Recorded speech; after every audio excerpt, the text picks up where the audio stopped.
Welcome to Olivia's Blooms.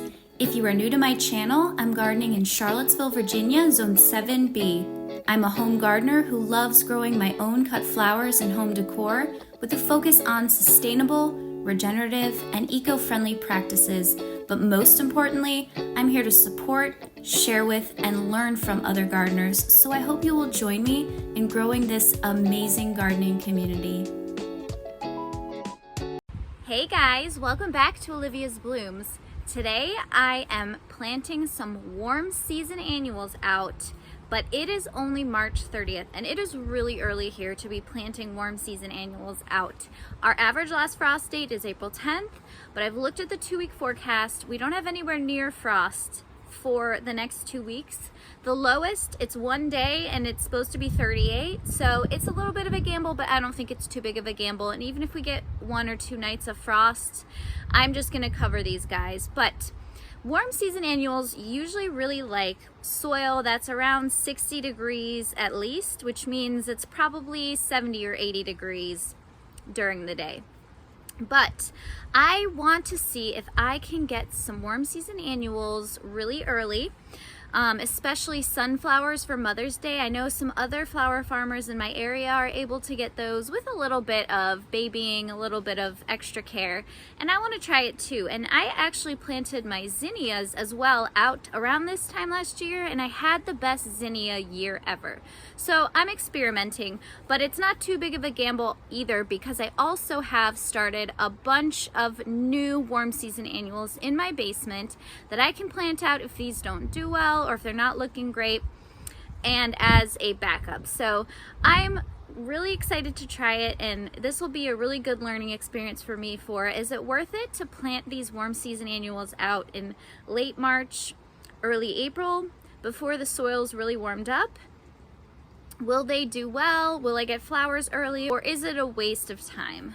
So let me show you what I have here on the table, and I've already planted some out. I'm going to show you those as well. Here I have Florette's Spun Sugar Celosia. These are the ones I potted up. They're looking beautiful. Just for a comparison, these are the ones I left in the small soil blocks, and they look very unhappy. I'm not going to be planting these out. I brought them out here just to see if they could recover, but I think either when I grow celosia, I need to plant it out right away, or I need to pot it up. It doesn't like to sit in the soil blocks very long. But look at how beautiful these are. Not for my cut flower business, but I have some Roma tomatoes and some beautiful purple basil here. Here are some snapdragons that will be going to a friend. These are all just extra, but I thought you might like to see them. I have my last succession of stock here and here, but I'm not going to show you guys that because you're probably sick of watching me plant stock by now. I have some Florette zinnias that look pretty happy. I've already planted some of these out, the ones that were in the small soil blocks. These I potted up to see if it would make a difference, and I'm just gonna go ahead and get them in the ground. They look pretty happy. More snapdragons. Here are some Victoria Blue Salvia that I'm growing for a family get-together that we're having at the Outer Banks this summer, and also for drying. I'm not sure if I'm going to plant these out today, but I just wanted to show you guys how these were doing and what these look like.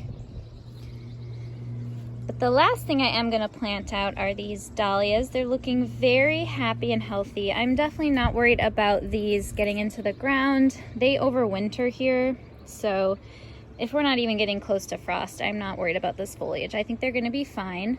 I've got more place dahlia. I've got a couple Jowie Winnies and a Hawaii dahlia and an Emery Paul dahlia. So I'll have more coming soon in the mail that aren't here yet, but I want to get these a head start. Before I get to planting, I wanted to show you what I have going so far for warm season annuals. Here are some sunflowers. These are white light sunflowers. I started about 3.5, 4 weeks ago in my basement, and I'm really hoping to have these for Mother's Day. We'll see if they bloom or if the cold slows them down. And then some white African marigolds that loved being started in soil blocks. Look at how happy and healthy they are. Over here we have the straw flower, and those are very cold tolerant, so I'm looking forward to these, having these both in arrangements and drying. And then I direct sowed some filler flowers. We have cress, we have Celosia, and I have a couple atriplex that I tried on a whim, and Chase is banging the camera, sorry for that. Look at the color on those. They are just beautiful. And here's the row where I am planting all my zinnias and my basil and my celosia. I thought it would be good to put everything with 9-inch spacing in the same row, and none of these I need to stake. So that's why these are all going in this row here. And in this row, I'm going to have my dahlias and straw flowers, things that I do want to stake, and a couple extra snapdragons I have in that bed as well that I was just showing you. Down here, I planted my lemon basil. And here I have some calendula and a couple of my extra dusty miller that I just stuck in the end here. One calendula got crushed by bear, poor plants, but the rest of these are okay. I still need to train her not to run in my rows, but for the most part, everything's looking good and smelling good too. I wish you guys could smell this lemon basil. All right, I'm not doing anything fancy here. I'm just going to pop these guys out like so. Look at the roots on those. And space them about 9 inches apart. And I am not gonna water these in because we are about to get 4 days straight of rain, which is another reason I wanted to get a lot of these out today, because if I didn't, I'd have to wait another week, and I figured let's get them in the ground instead of having them sit in their containers another week. So here we go, let's plant our celosia.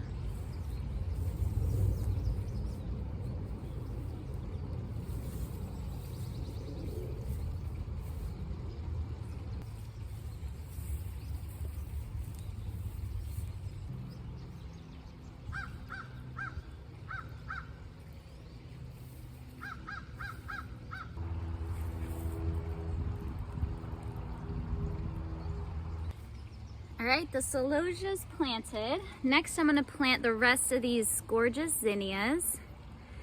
These are floret. This is a mix of the Alpenglow, Precious Metals, and some Unicorn. And I've got another batch of all of these going in the basement, as well as some beautiful Triple Wren Farms zinnias that one of my friends managed to get their hands on. I cannot wait to show you guys those, but I should have planted these first because I should have finished the zinnia row before I started the celosia. You can tell I'm not meticulous when it comes to things like this, but that's okay. If I can't fit these here, I'll put them on the other side of the celosia. But these should be pretty easy. I only have a few left. So again, 9-inch spacing and beautiful roots.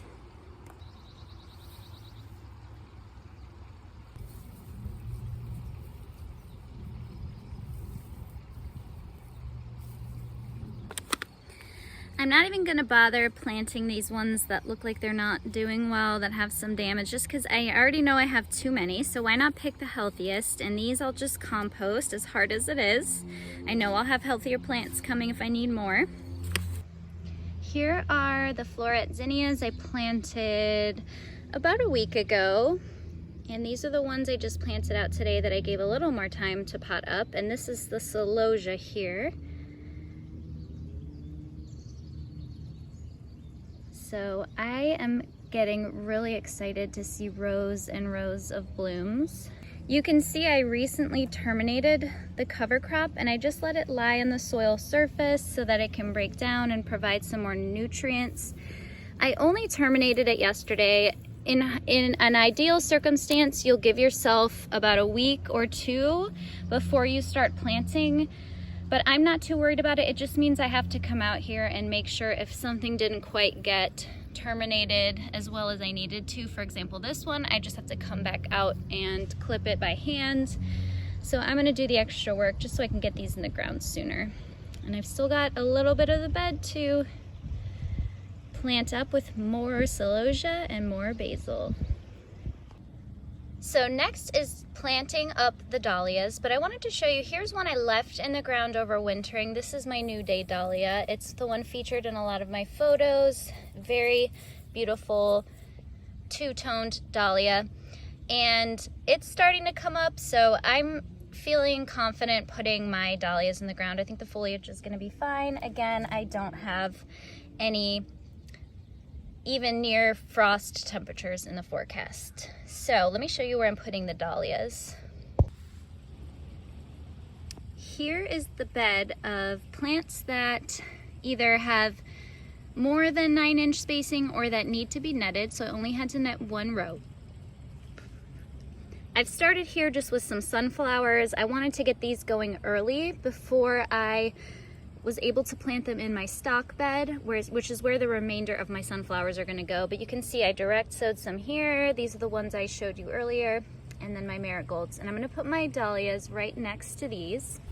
Now, ideally, you would plant your dahlias before you have the netting up. I just happened to put it up, and I think I'll be able to manage under here. It's just one row, so I don't mind. If I had a lot of rows though, I would wait and put the netting up after this whole row was planted out. And for the dahlias, I'm going to do 12 by 18-inch spacing. And because these are 4-foot rows, I'm going to do 4 across and approximately 18 inches between the rows. And I'm gonna use my trowel because these are gonna be a little bit deep to bury. So let's get these planted.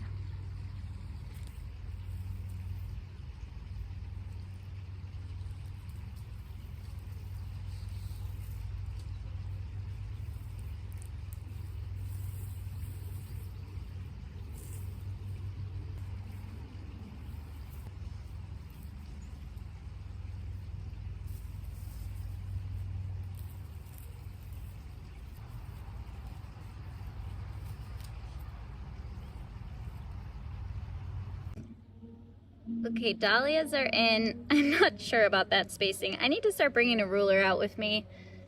I can't really tell the difference between my 18-inch spacing and my 9-inch spacing. I might have planted these a little too close together, but that's okay. It's only a few of them. I've got more coming. And much like my other bed, I just terminated the cover crop here so you can see all of the grass lying on the ground there. But I am looking forward to seeing how these do planted out in late March. Now I gotta show you just a little quick update on the rest of my flowers and how they're doing. First succession of ranunculus and anemones that I did not overwinter. These are looking happy. And here we've got my bed of snapdragons that have overwintered. And I think I see some buds on these. I have to show you guys. And there are definitely buds on these 4 ranunculus. Snapdragons are looking happy and beautiful. Here's my second succession of ranunculus and anemones. Not too far behind, but I can't wait till May is pumping out blooms. First little buds here on my stalk, but overall I have some yellowing, which I'm not loving. I struggle with stalk in our area. We'll see how they end up turning out and if they can recover. Look at these buds on these overwintered snapdragons. I think these are the Chantilly.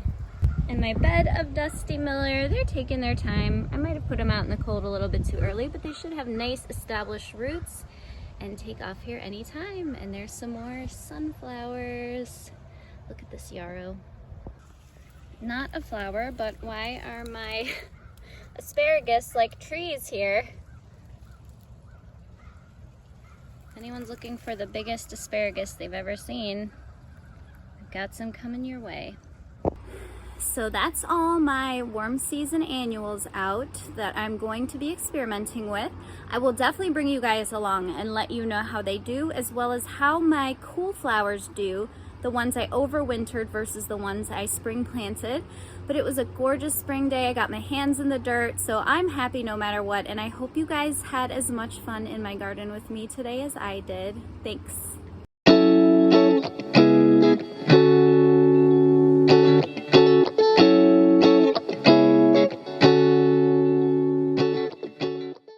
Double colored